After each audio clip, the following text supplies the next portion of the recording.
mobile phone, along with how to submit public comment during the meeting tonight, is available on our website. If it's open, is our website open? If it is, it's at cityofcapitola.org. You might have some problem getting in. There was some problems earlier today. And also on the published meeting agenda. So as always, this meeting is cablecast live on Charter Communications, Cable TV Channel 8 in the city of Capitola, and on Channel 25 throughout Santa Cruz County. The meeting is being recorded to be rebroadcast on the following Monday and Friday at 1 p.m. Meetings can also be streamed live on YouTube or on the city's website. Our technician tonight is Cedric De Silva. And with that, we can open with the roll call. Can we have a roll call, please?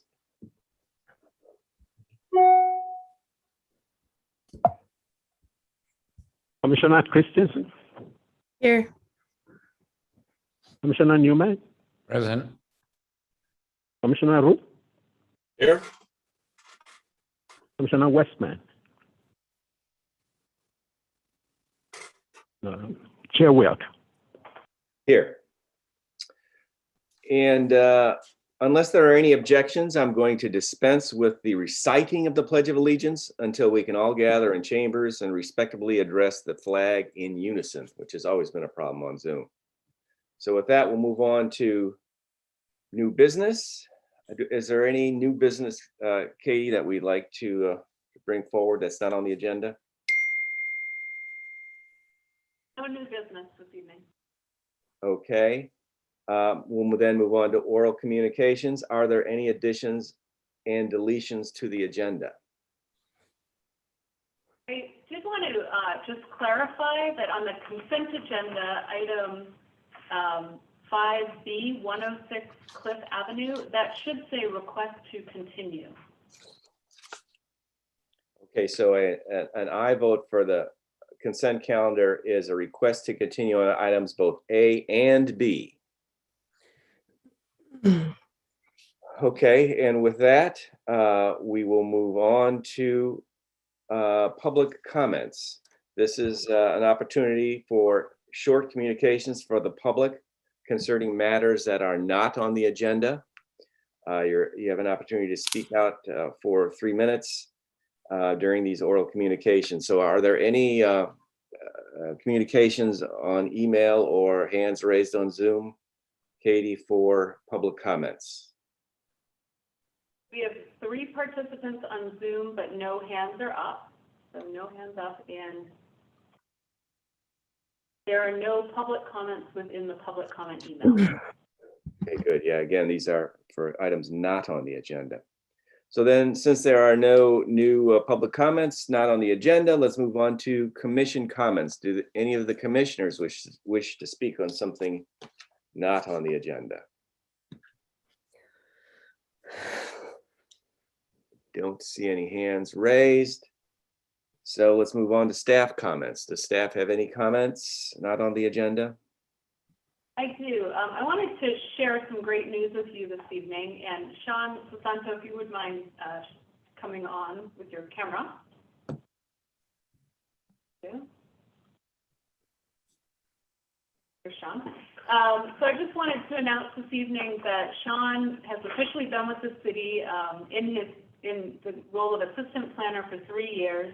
He's been such an asset to our team, and I just had the opportunity. I had a 3-year review to give him a promotion to associate planner, and I can't tell you, with all the work and all the brainstorming we do on a consistent basis in our office, Sean's a huge asset to the team, and I don't know what I'd do without him, and I'm just really proud to see all the growth over the past 3 years, and it's an honor to be able to promote him into associate planner. So I wanted to recognize Sean. Thank you, Sean. Congratulations. Congratulations, Sean. Congratulations, Sean. And Katie, it sounded the way you started that we were losing another one. I know. That's what I thought. So. But I'm congrats, hoping to Sean. keep him as long as possible. So. Glad we can keep you. Thank you all. Are there any other staff comments? There are. I've got a few more updates for you. I've reached out to the county again, and the Kaiser project is not yet on their agenda. They're expecting probably, they said a few months out, probably 2 to 3 months at a minimum. They went dark for a little while, but they're actively pursuing the application again. Also, the City Council on March 24th is going to discuss returning to in-person meetings. So after that meeting, I'll have an update to you of whether or not we'll start in person in April. And the Coastal Commission, I've been communicating with them about our outdoor dining ordinance. It looks like they're probably going to move forward with the ordinance certification review by the Coastal Commission in April. I've also been working with a local landscape architect on the prototype design. I plan to bring that to the Planning Commission in April for preliminary feedback. And then once we incorporate your suggestion, that would come back to you. Hopefully, if our ordinance is certified, it would come back to you in May for review under a blanket CDP. So those are my updates at this time. Oh, and also I am looking for consensus on a special meeting for March 31st at 5 p.m. I've heard from most of the commissioners on this. I don't want to, I'll reach out to the commissioners I haven't heard from tomorrow morning to see if does anyone know if they absolutely cannot make March 31st? Fine with me. I'm good. Okay. The record So I please think show that everybody Commissioner can attend Westman has now joined the meeting and is past the roll call screen. Yeah, Right, I was there, I was just muted. Okay, Commissioner going to Westman, have did a you have special any meeting oral on- communications that aren't on the agenda that you'd like to jump in on? No, I've actually been here. I was just muted when he did the roll call. Very good. Okay, thank you. Then let's move on to the approval of the minutes. We have 2 sets of minutes, January 20th, 2022 and February 3rd, 2022. Does anybody wish to comment and modify or make a motion on those minutes? I'll make a motion to approve the minutes for January 20th and February 3rd. Commissioner This is Westman makes Commissioner the Westman. motion. Is there a second? Yeah, Commissioner Ruth will second. Commissioner Ruth seconds. If there are any discussions, then Louis, if we could have a roll call, please. Yes, please. Commissioner Christensen, I wish to abstain from January 20th or January 20th, 2022, because I wasn't present during that meeting. But I agree with February 3rd, 2022. Commissioner Newman, Aye. Commissioner Ruth, Aye. Commissioner Westman, Aye. Chair Wilk. Aye. So let it be known that the approval of the minutes was approved on January 20th with one abstention and unanimously for February 3rd. So with that, let's move on to the consent calendar. All matters listed under the consent calendar are considered by the Planning Commission to be routine and will be enacted by one more motion in the form listed below. So there are 2 items on the consent calendar.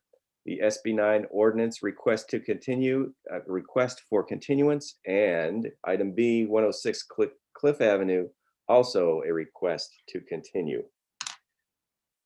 Do we have a motion?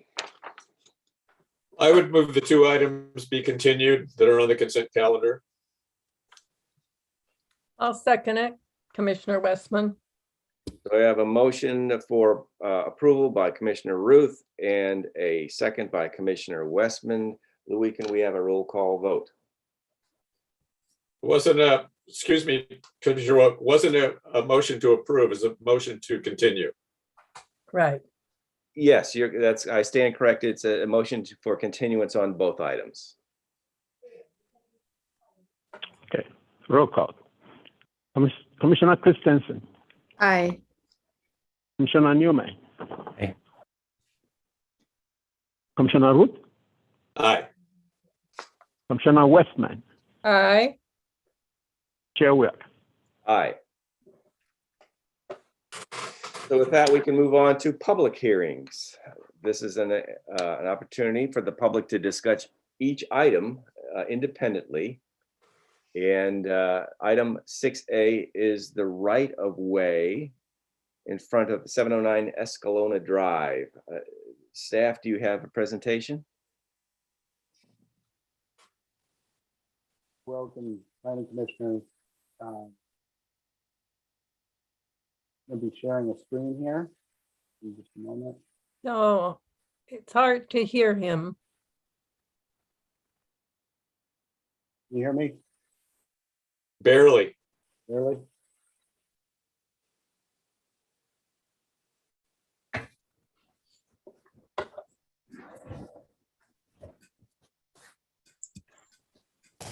Is this better? Yes. Yes. Sorry about that. We had I kind of had a last minute audio change. Apologies.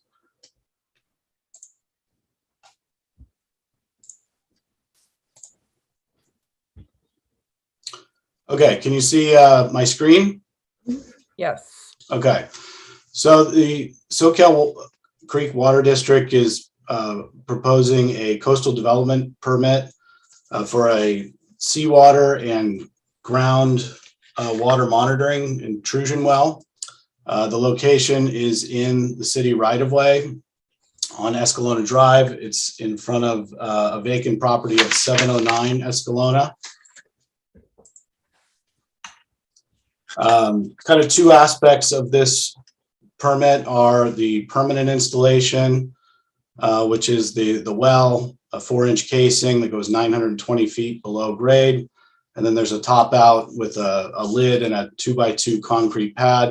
And then the other aspect is, of course, the mobilization and drilling operation, which runs about 3 weeks.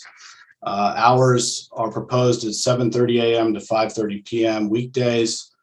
Staff has added a conditional approval that the first 30 and last 30 minutes be quieter and non-equipment related activities. This is actually a real life photo of the drill rig that is in queue to be deployed on site. This is at the Shore Life Community Church in Capitola. They've taken up a little more ground space. They've got a tighter actually layout on Escalona, but they took the freedom of taking some more ground space in this. But generally, this is what type of equipment will be out there. In a site plan view, I'll note the boundaries of the property lines. So this is entirely in the right of way. It's a fenced area with a drill rig, water truck, and a soil shaker. And this is what the top out pad looks like. This one is actually an example of a 3x3, so it'll be a little bit smaller than this, but generally this would be the finished surface condition at conclusion of the project. And then this is a on-site actual photo of the location. And of note, there is a nearby fruiting tree that's proposed to be removed. This is not a protected tree as well. This tree is not in very good condition, been poorly maintained, and looks like it had been damaged. Not proposing any or recommending any mitigation plantings. One item just to disclose is this is not in the environmental sensitive habitat area, and it's not during the monarch butterfly residence season either, scheduled to start in April. And that's outside the window of the butterfly season. The property owner immediately adjacent has had some communication with both me and the water district, and he had kind of a long-term concern about future vehicular pedestrian improvements that may cross over the lid of the top out of these wells. And so I worked with the Water District to come up with an added condition of approval that we'd like to add this evening. Water District is on board with this. They've actually given us agreement in writing, but it basically states that going forward, any adjustments to lid height or adding a traffic rated lid as may be needed by public or private improvements would be at their cost. And so they've agreed to that. The owner was satisfied with that, and we're recommending adding condition number 9 as shown on screen. So with that, we are recommending approval with conditions, including added condition number 9, and I'd be happy to take questions. Are there any planning commission questions of staff? No.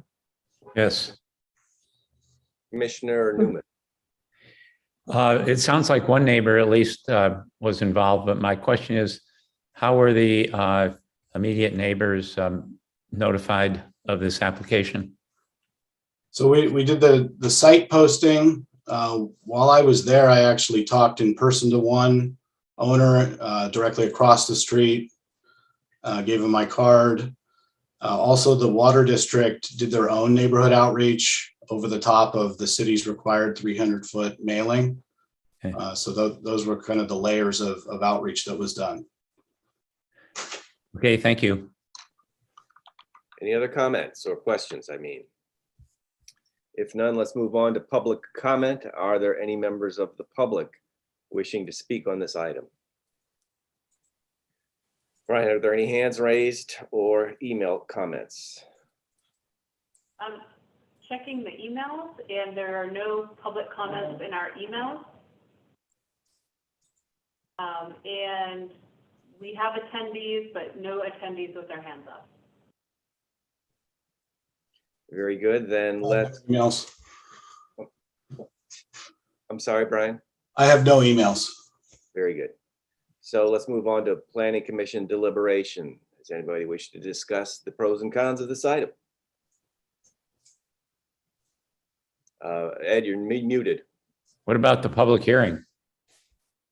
I just asked for public comments and we had Oh. none. No applicant presentation? That's fine. Their engineer is on the Zoom meeting. If you do have questions, they'd be available to answer. Yeah. I don't have any problem with this application. I would move approval with the addition of condition number 9. I'll second it. We have a motion for approval by Commissioner Ruth and a second by Commissioner Westman.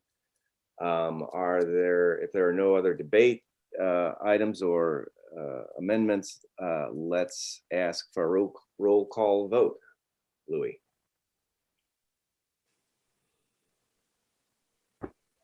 Commissioner Christensen, Aye.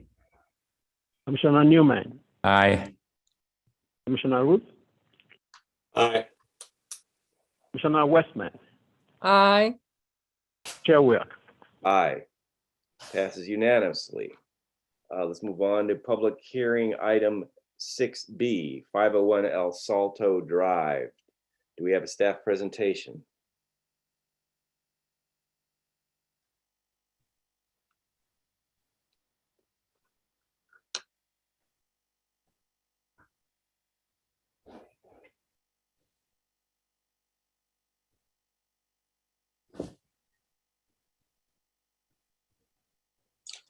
Good evening, commissioners. Can you hear me? Yes. The application before you is at 501 El Salto Drive. It's for a tree removal permit, major revocable encroachment permit, and design permit for a single-family residence in the R1 zoning district. This is the site as it appears today. Property is located in the Depot Hill neighborhood on the corner of El Salto Drive and Hollister Avenue. The applicant is proposing to remove 7 of the 10 existing palm trees. The Japanese maple would also remain, in addition to the 3 remaining palm trees. The application includes new hardscape, a smaller front porch replacement, drought-tolerant plantings, and 2 short wooden benches. The landscape improvements also include a new fence that exceeds the maximum fence height for front yards, and therefore requires a design permit. Many of the improvements, including the new fence, are located on adjacent public property and require a revocable encroachment permit. Because the fence exceeds 42 inches in height, the revocable encroachment permit must be approved by the Planning Commission. This is the proposed site plan with trees highlighted. Indicated in orange are the palm trees proposed for removal. Green represents the proposed replacement trees, and blue indicates the existing trees to remain.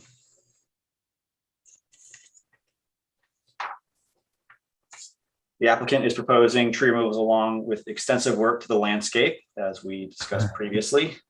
The goal of the new landscape is to be more complementary to the region.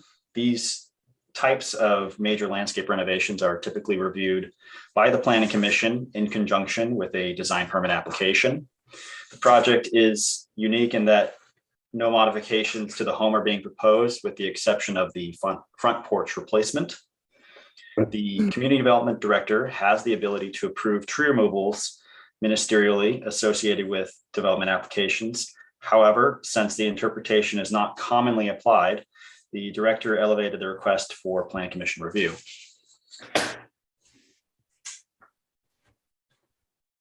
Five of the 7 removals and all 5 of the proposed replacements are located within the public right-of-way adjacent 501 El Salto Drive. Residential property owners are typically able to apply for the removal of public trees immediately in front of their property. Replacement requirements for these trees may likewise be fulfilled in front of the property. Currently, because the 2 of the proposed tree removals are located on the subject property, staff has added condition number 2, which requires at least 2 replacements to be planted on the subject property and not the public right-of-way. With 2 on-site replacement trees and the existing Japanese maple tree and the remaining 3 palm trees, the property will meet or exceed a post-removal canopy coverage of 15%.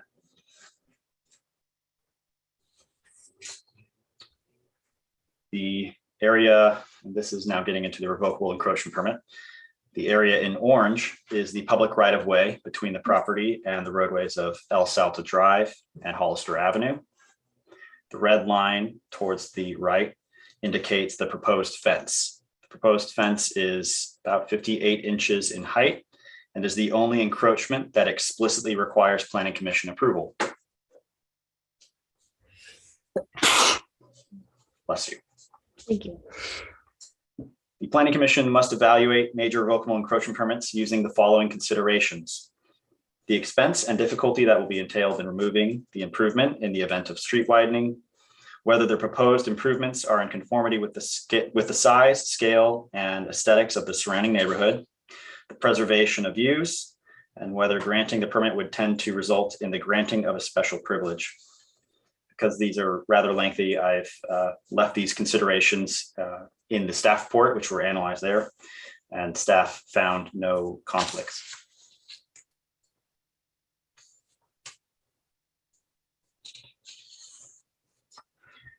The applicant is also requesting an exception to the fence height. The maximum height for fences along both street frontages is 3 feet 6 inches or 42 inches. The proposed fence is 4 feet 10 inches or 58 inches. The Planning Commission may approve exceptions to the height provided that A, the deviation will not result in a significant adverse impact for neighboring properties, public access, or views, or the community at large, and that at least one of the following 2 conditions apply. That 1, unique circumstances exist on the site, such as property lines abutting highly trafficked public streets, or a pathway, or historic use of screening for the property, and or the deviation is necessary for the reasonable use and enjoyment of the property.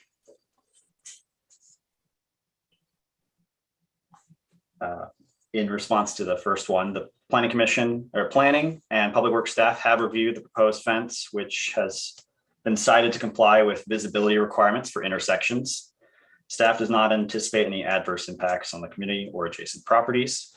With respect to the 2 following standards, this meets on some level both of those situations in that there is an existing bamboo fence which has been used there for screening. And due to the corner lot configuration, there is limited private open space otherwise. This area is sited in a highly trafficked neighborhood, and the longer El Salto frontage would remain open and act as a front yard. So this deviation would provide private open space for the property owner while maintaining an open yard along El Salto Drive. With that and the modified condition number 2, staff recommends the planning commission approve the project. Very good. Thank you, Sean. Are there planning commission questions on this item? Yeah, Chairman Wilk, I have one. Sean, if you could return to the last plan you showed, that one. You indicated that the red line is the proposed new fence, but on the plan, the new fence isn't that curved portion. That's the existing fence. It shows the new proposed fence to come out to that corner by the third tree there to the left and then go straight parallel to the street. Yeah, right there. So I'm curious where that is in relation to the limit line on the stop sign at the corner, if that creates any side obstructions for cars pulling out of that intersection. Commissioner Ruth, you're correct. I think I followed the line of the original pathway. This line right here is where the proposed fence would be. But Right. to answer your question regarding the intersection sight line, the cut that this follows right here, both the proposed and the red line, is this is what reflects the distance from the corner. So when we look at low traffic streets, such as these roads, it's typically 20 feet from the street corner. So that's how the applicant has designed this proposal, is to cut in diagonally like that at a 45-degree angle away from the corner of the street. For reference, there's a fire hydrant noted on the outside of that proposed and existing fence. Does that answer your question? Yes. Courtney, Um, did you have a question? Yeah, I did actually. The green trees that are noted along the, I guess the side of the three green noted trees that are being preserved, are those the junipers or the kind of the cypress junipers that are basically shrouding the bamboo fence as it exists? Are those meant to resemble those? Are you asking me if there's remaining juniper trees? Yeah, I mean, are they going to preserve those juniper, those kind of there's a large screen of cypress or juniper trees that are just shrouding the existing bamboo fence that's there right now. I'm just wondering if those are going to remain. So I think I can answer that. In the background in the staff report, it was noted that those trees were actually recently removed almost a year ago. So if you look on Google Maps, it probably won't show, but they actually were reviewed under an original application for those trees by the Public Works Department. They were both somewhat of a visibility issue, and they were in poor condition due to topping from PG&E for the power lines. Okay. So, Sean, I've got a question. Could you go back to the slide that shows all the plantings, the trees, this one that labels them, and that one. So did I hear you say that one of the requirements was to have 2 of the trees on their property? So which of the 2 trees that there's one, I see the Japanese maples, one, where's the other one? Japanese maple tree is right here closest to the residence. There isn't a plan showing which trees would be planted on the subject property or where, but it is an added condition. We did speak earlier with the applicant about this recommended condition, and it would be something that the applicant would have to do prior to the work itself, if approved.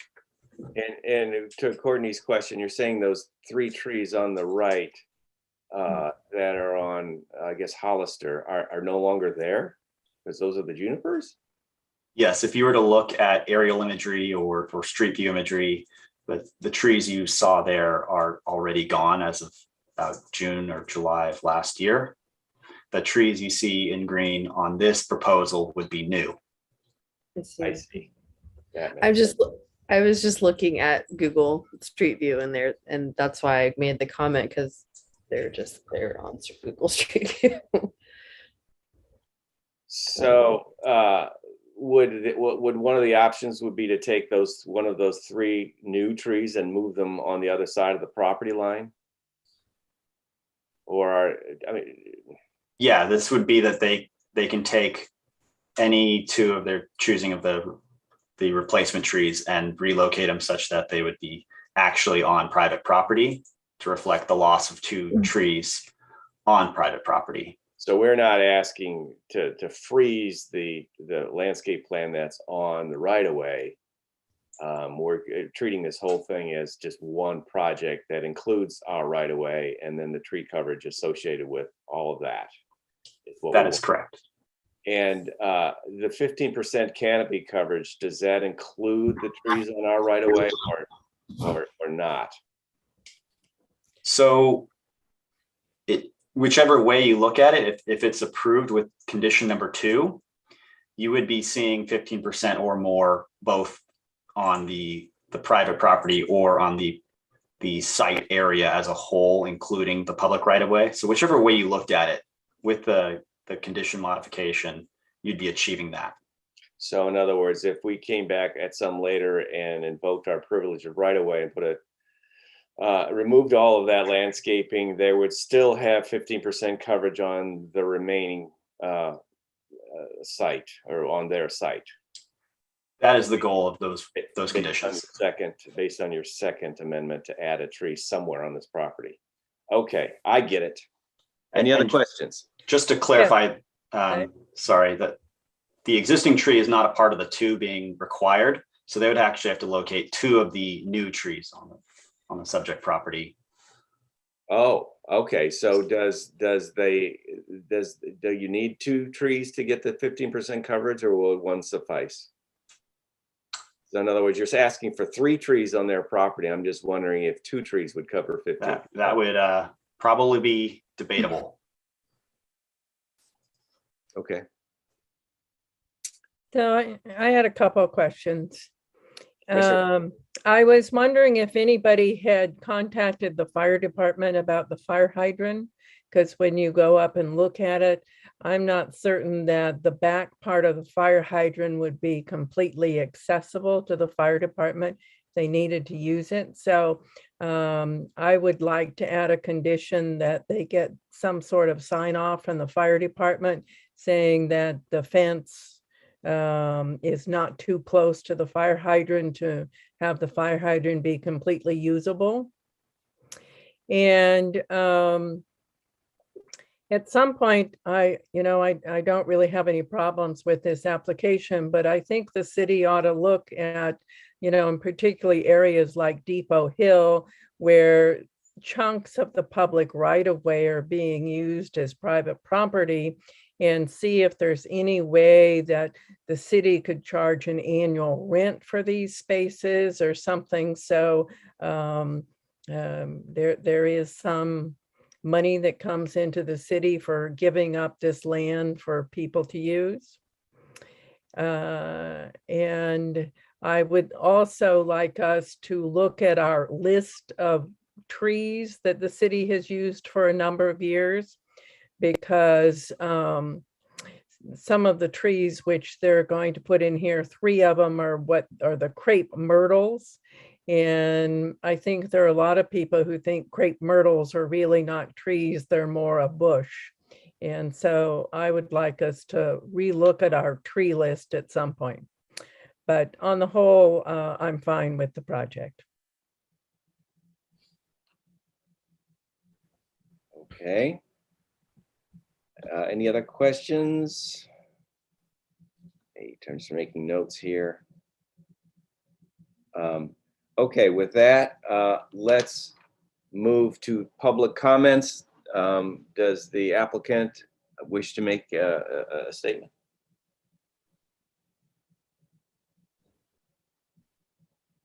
Or are there any other public comments? People's hands raised. I do see the property owner has their hand raised, so I'm going to go ahead and unmute them.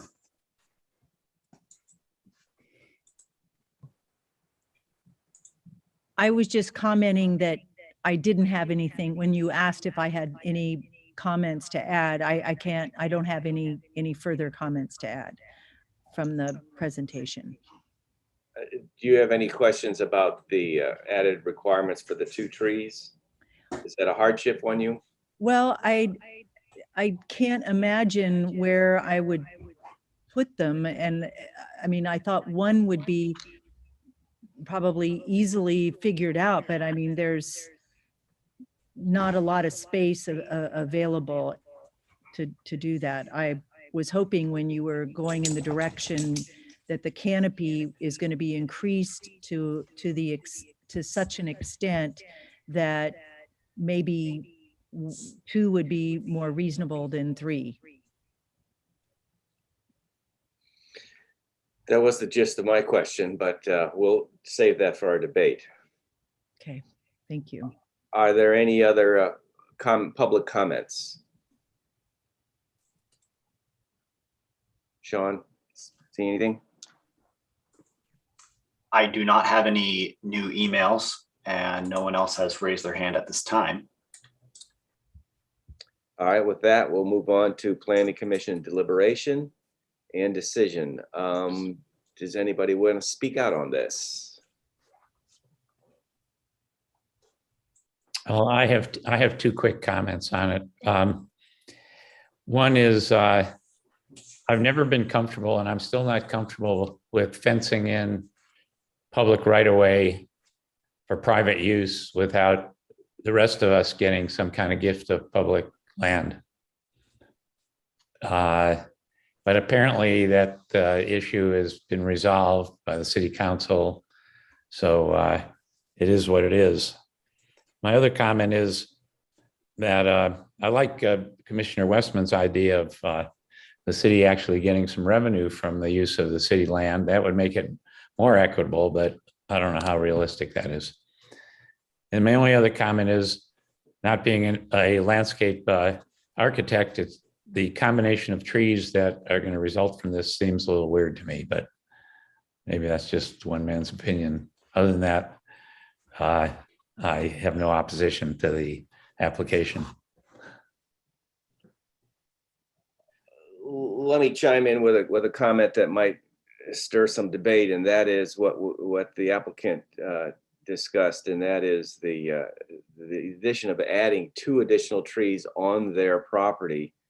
We've kind of discussed this on other applications and seem to be satisfied with the notion of, as long as they can get 15% canopy coverage, we're good with that. The notion is this obviously can get to the point of absurdity if you have a lot of trees on your property and you take them down and you have to replant each one with 2. You can have no room for your house. So obviously this isn't that bad, but I do think we should maybe, rather than require the 2 additional trees in addition to the Japanese maple, we should require 1, but insist that it is a tree such that it's large enough that you get 15% coverage, canopy coverage on their property. Is that something? Would be a amendment that people would be okay with? I don't think we should bend the ordinance. Yeah, I don't. 2 for 1. That's kind of. Yeah, for me, I mentioned, I don't think the 3 crepe myrtle trees they're planting are ever going to be trees of any significance. They're going to be large bushes. So at this point, I'm not willing to reduce the number of trees. Well, to me, this is confusing because a lot of these trees that create the canopy are on city property, and so they shouldn't count, because we may need to utilize that right away. But nevertheless, there is a lot of canopy provided by that. And so between that existing canopy on city property and the requirement for what is now 3 trees, it seems a little burdensome to me for the applicant to have so much of their property prescribed. Again, I would want to at least get a vote on whether or not we can modify this to just the 1 tree and see if we have a 3-2 or a 2-2 or only one. I'm going to go with Commissioner Westman and Ruth on that. I agree. Well, there you go. I don't even have to debate it any further. Okay, so do we have a motion then?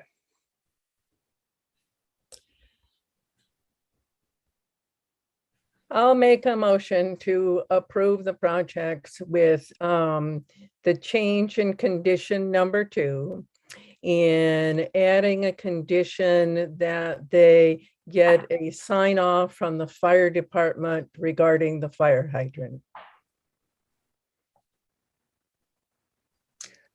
I'll second Commissioner Newman.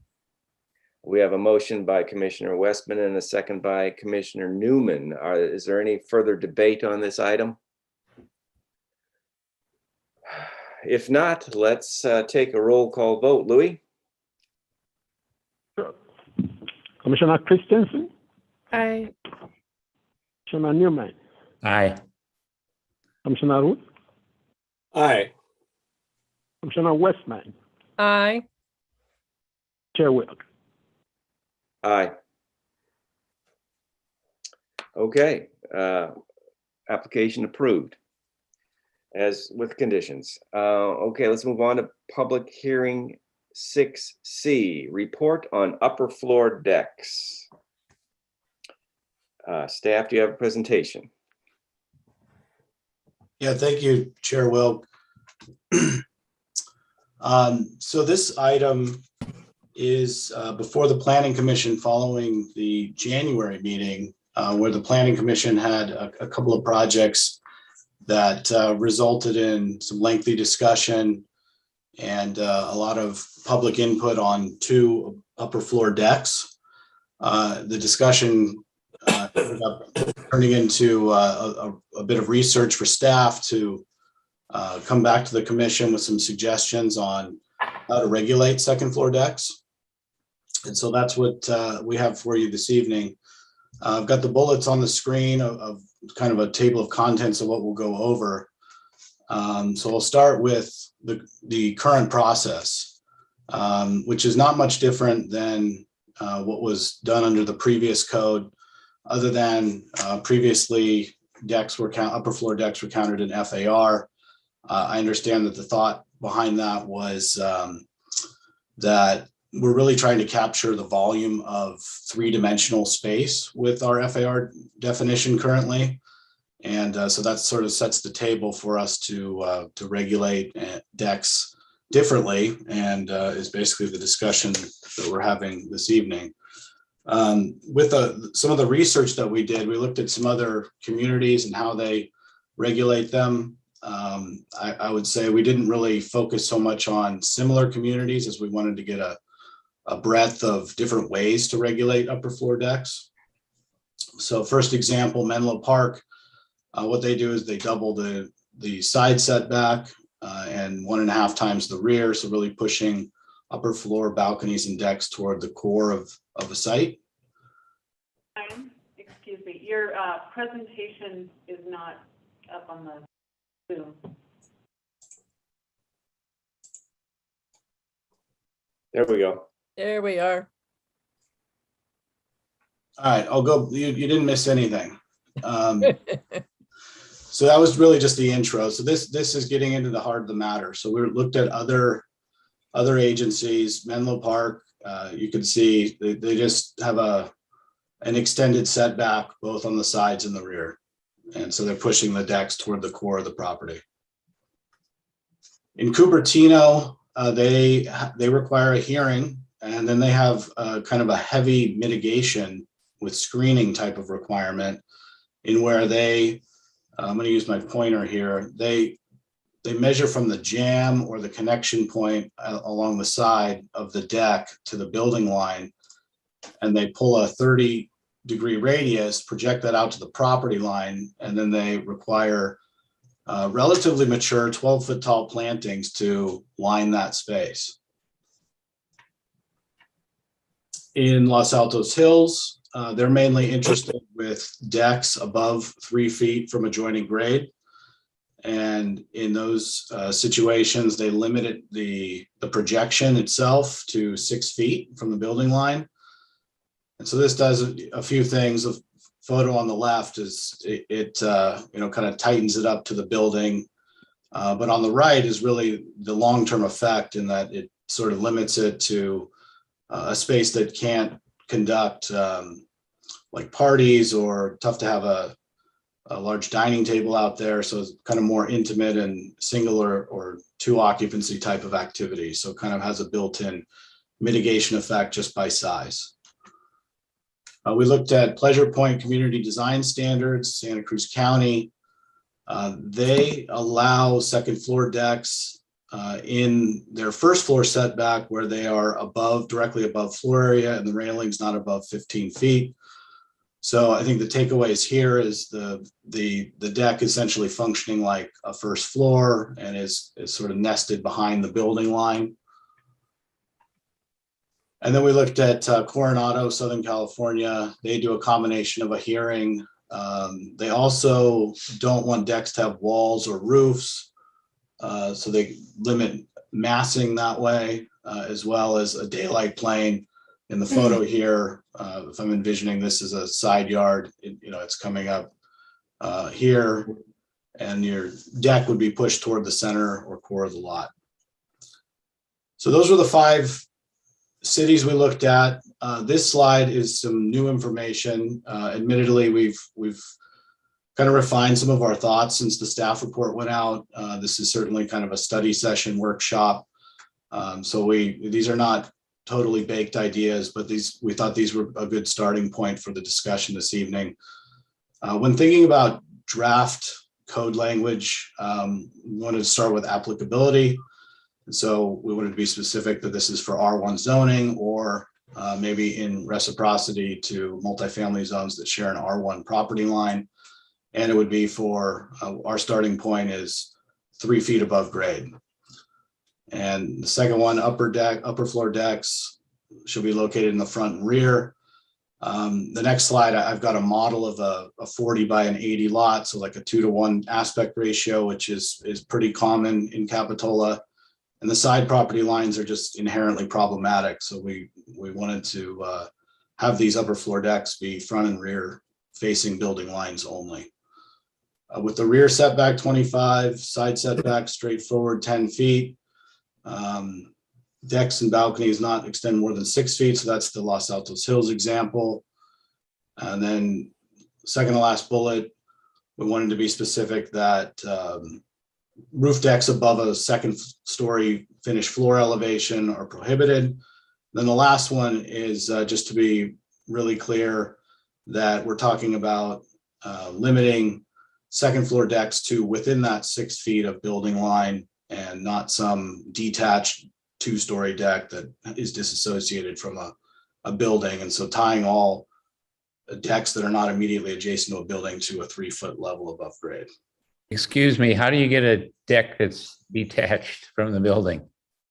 I'm thinking like a 2-story deck in a rear yard that is on posts, like a platform or It's like a podium. treehouse? Podium style deck.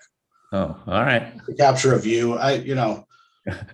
We have to kind of think through some of these things that architects will put in front of us. So maybe overkill, but Well, there was a treehouse issue on Capitola Road, so. Yeah. So a lot of information on this slide. So I'll just kind of slow down and walk you through it. Wanted to take a look, as I mentioned, at a 40 by 80 lot how would some of these lay out, at least in 2 dimensions, while we're kind of in the beginning stages of thinking about this. So 40 by 80 lot, this actually is all to scale. I kept this little model here to scale. So the green is the first floor setback, or kind of the primary developable area within a lot. On a 3,200 square foot lot, you yield 1568.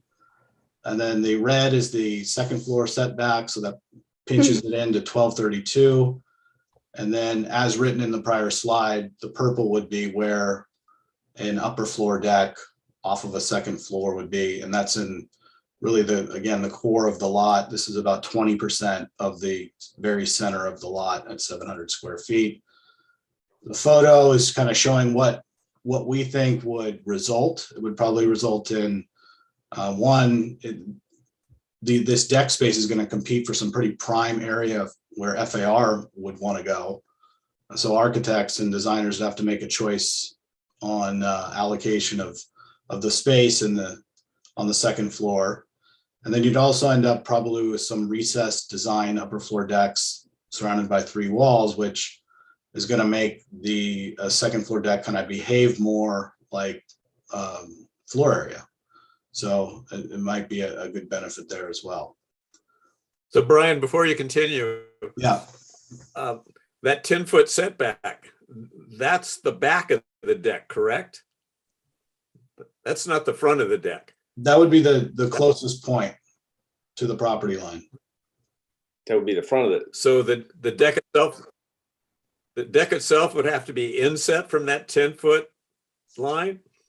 It could be right up to the 10-foot Or would line. it- But one point I'll clarify on is, in this, the rear is here and the front is here. So no deck could be in this corridor along the side anyway. Mhm. This would just probably be catching the side of a deck that was projecting off a front or a rear, would be regulated by this line. Okay, so that would be the furthest the deck could extend. That blue line, say in the front, that would be the furthest the deck could extend towards the front of the lot? Correct. Okay. It seems like with the 10-foot setback, which a side yard setback, which personally I like because I don't think we typically want decks in the side yards because our side yards are so small. The only place that someone would be able to do that would be on a corner lot. Well, that's what they're proposed. If I understand it, that's their proposal, is it can't be on a side yard. Can't be on interior side yard, but we would allow exterior street facing side yard, like corner lot. Right. Right. But we're concerned about the neighbor next door, so. Hey, So Brian, I just have one more. Yeah, Go ahead, please. Nick. We're talking about next steps, and it says to look at other jurisdictions. I would suggest we find some jurisdictions that have houses that are in the close proximity like they are in Capitola, because looking at the communities we've looked at now, Menlo Park, Cupertino, Los Altos Hills, Coronado, I don't think you'll find a 40 by 80 lot in those communities. 5 acre minimum. Yeah. I started with a search of communities closer, like Pacific Grove, Carmel by the Sea, and they seem to be relying more on the public hearing process. So certainly can do it, but why we ended up going down the path we did is just to find, like I said, a breadth of examples of different ways to handle this. But yeah, your point is understood. Could we Yeah. put back Well, up with the- that being said, I like the proposal that you've made. Yeah. Right. Could we put back up the proposal so we could, yes, this list. So one question I have is, what about roofs? Are we going to say that the decks can be covered, or are we talking about uncovered decks?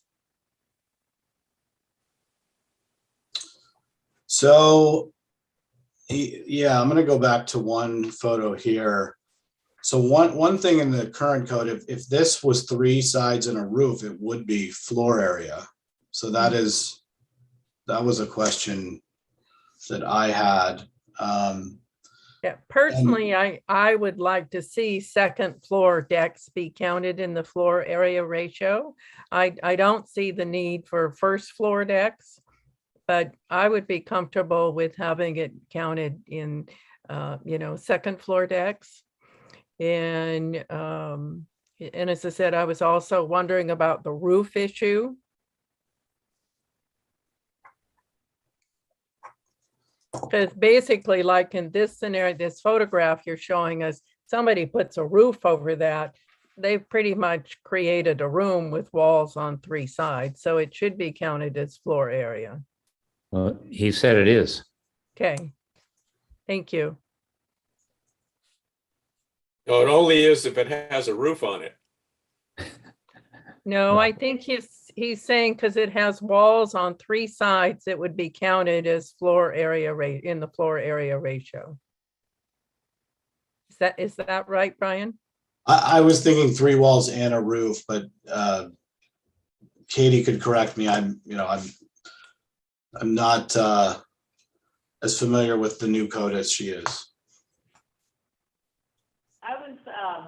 I think you're absolutely correct on that. What I was going to comment on, to dive deeper into Coronado's, the example in Coronado, they require that all the 3 sides be open so that there's no chance of somebody enclosing.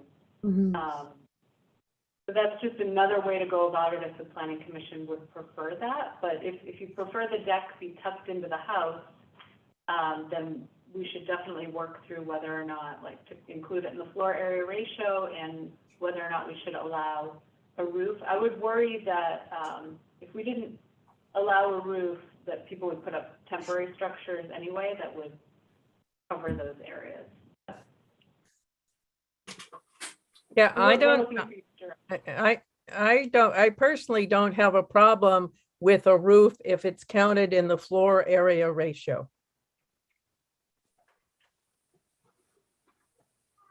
Yeah, I don't either. But I've got a question about, houses on grades, like all along the river and my home in particular, where you have from the river, from the street, on one side, it looks like a multi-story home, but on the street side, it's a 2-story house. So again, if you look along Soquel Creek, you'd see very many houses with looks like 3-4 balconies as they tier up, as they stair step up. So if you're saying that you're only allowed a 2nd story deck, you measure that from the ground level where that is at that point at the slope? Well, I think the current ordinance has a different category for decks that face onto open space. What we're talking about are decks that impact sort of people's privacy and the neighbors next door. Well, we should make that clear then in the wording of the ordinance, that this only applies to lots where they're surrounded on 3 sides or 2 sides by neighbors. Again, for my specific instance, I'm only covered on 2 sides. I've got street frontage on the front and the backyard. So Right. I guess this wouldn't apply to me because I don't have any neighbors in the back of me. So Right. that's interesting. And I think Katie can correct me. I think that's the wording in our current ordinance. I meant to look it up, but with the city's website down, I couldn't do that. Yeah, I had the same problem. There's an exception to decks on the front of a home on the 2nd story. So we should, or I'm not sure if it's worded as the front or street side, but those are things we'll consider moving forward, how we would treat a property that has double frontage. and on a hillside when we're talking about the 2 stories. As Chair Wolf points out, on Fanmar, there's multiple stories there, and do we really want to limit on that top floor in that situation? They could ask for a variance in that situation. Yeah. Is this just general discussion, Peter? Are we on? Yes, Are we- no, this is general discussion because they're just looking for direction as to how to craft it. Okay. Well, I think I had a role in moving this to where it is, and I've looked at it carefully, and I think what the staff has come up with, I mean, my goal as a planning commissioner was to get some predictability and certainty so that the issue of balancing the deck concerns versus impact on neighbors wasn't just a case-by-case, commissioner decision.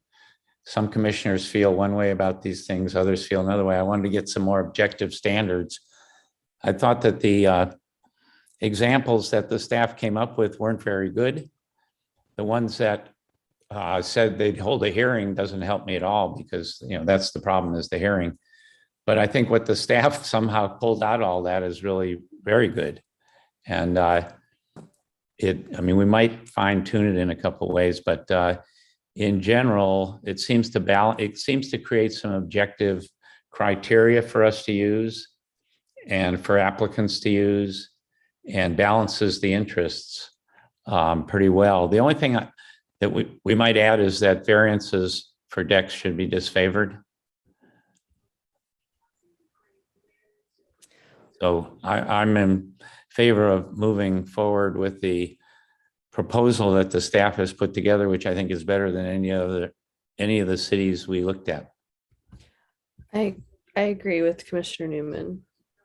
Well, I tend to disagree because I'm a contrary kind of person, I guess. But I'm thinking that the idea of a lot of Capitola is people like their decks because it's ocean air, and a lot of people have ocean views, or at least can pretend they have ocean views or mountain views or creek views, and the notion of severely limiting deck space, I think kind of is not something that I would want to promote. I would want to encourage it as long as it doesn't encroach on other people's property. So the notion that you mentioned, Commissioner Newman, about just discouraging decks, I would encourage them rather than discourage them.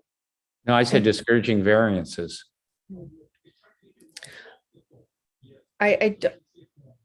This is Commissioner Christensen, go ahead.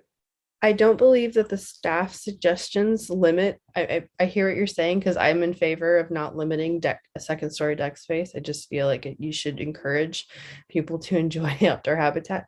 I don't feel that we should limit, that we should count it towards FAR necessarily, because FAR I think has more to do with massing and general design of the structure.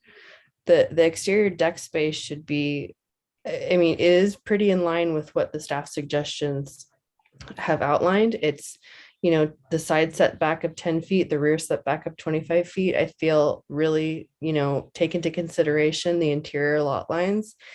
And I think that's kind of the main idea. So, I mean, with the exception of what Commissioner Newman said with the not favoring variances, I mean, everybody's going to have their own interpretation, and they want to bring up a suggestion. I guess we'd hear it, but I think that the staff suggestions are outlining a nice kind of, gray area. But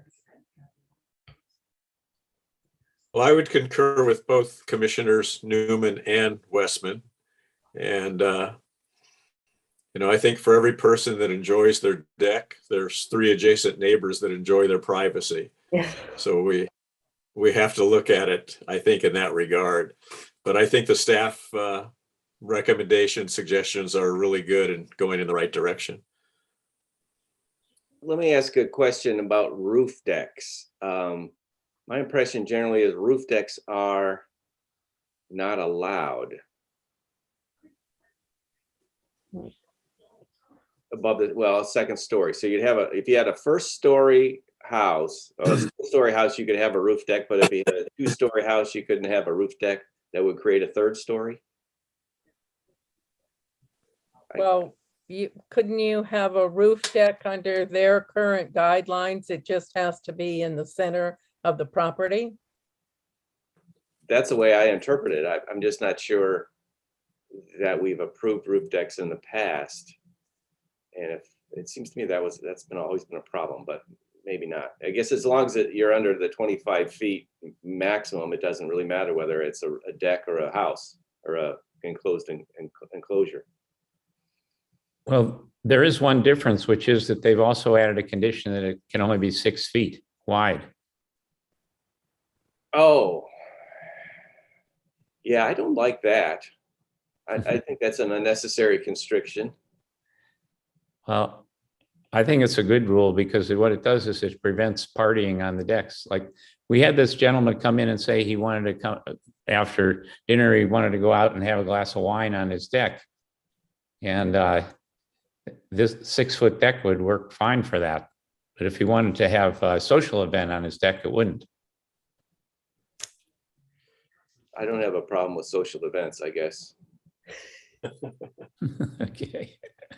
You know, I think that this is a good starting place. I think we've given some good direction to the staff.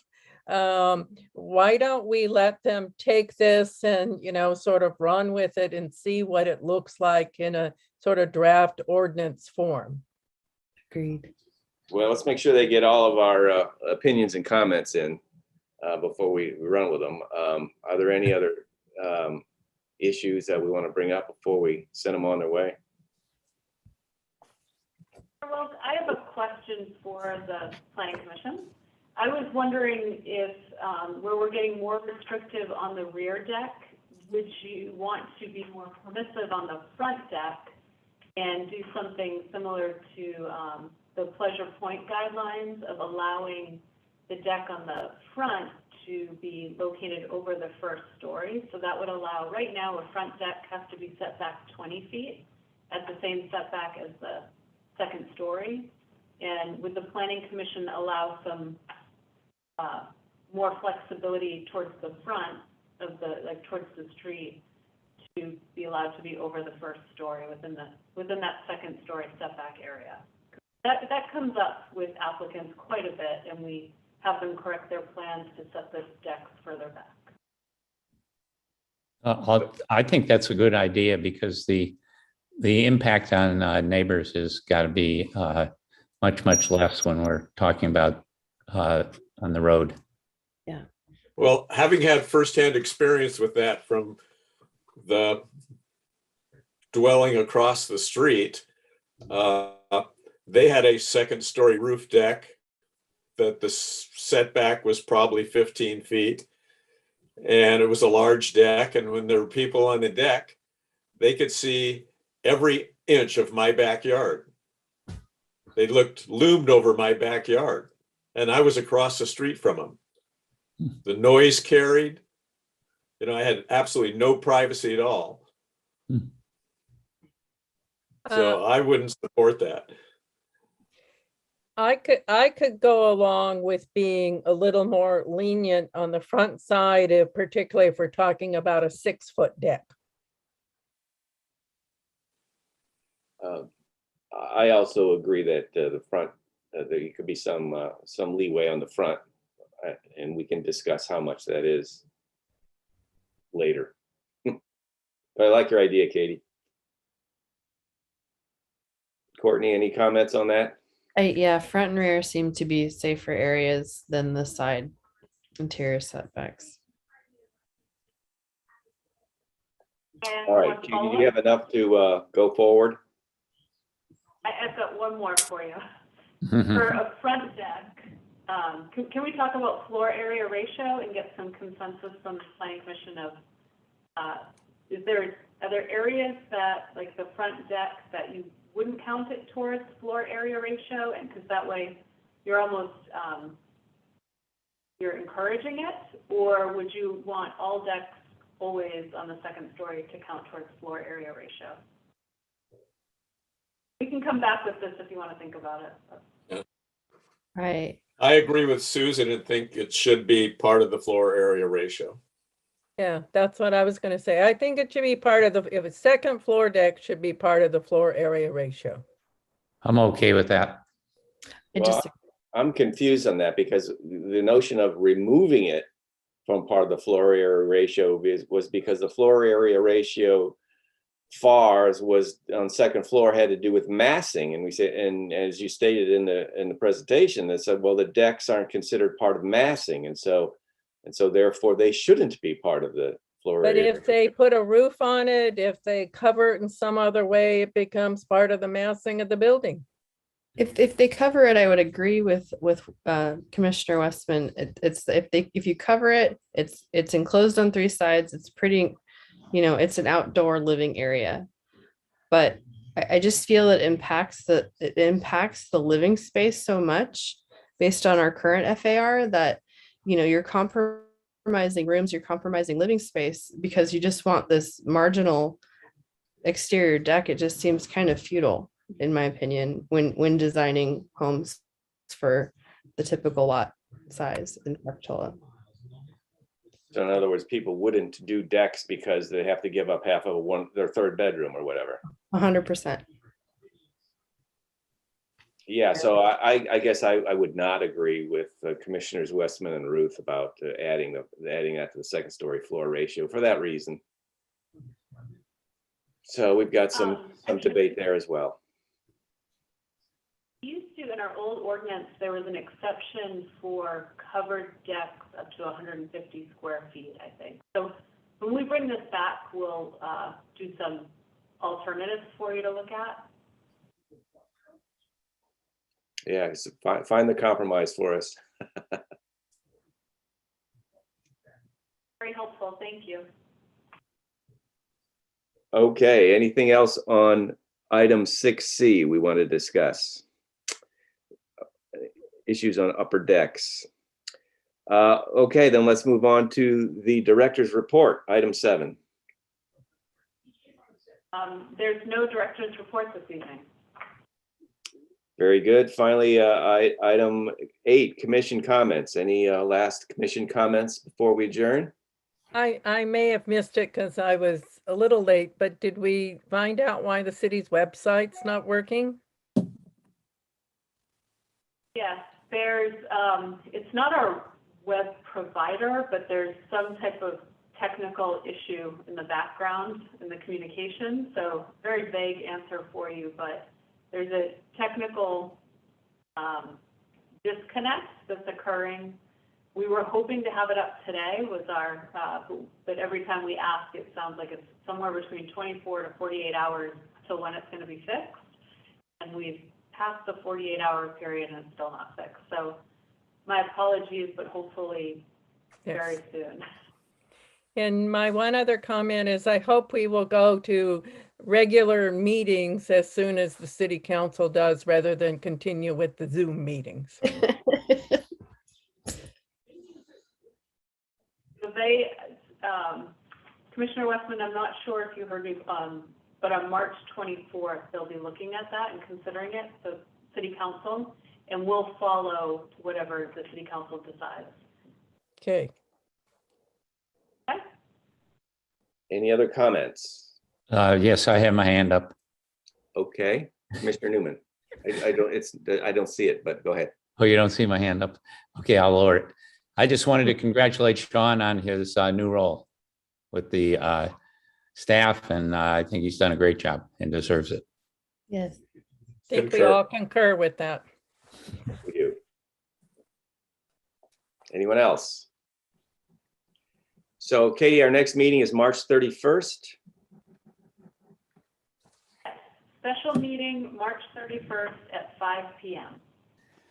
Okay, so until March 31st at 5 p.m., this meeting is adjourned.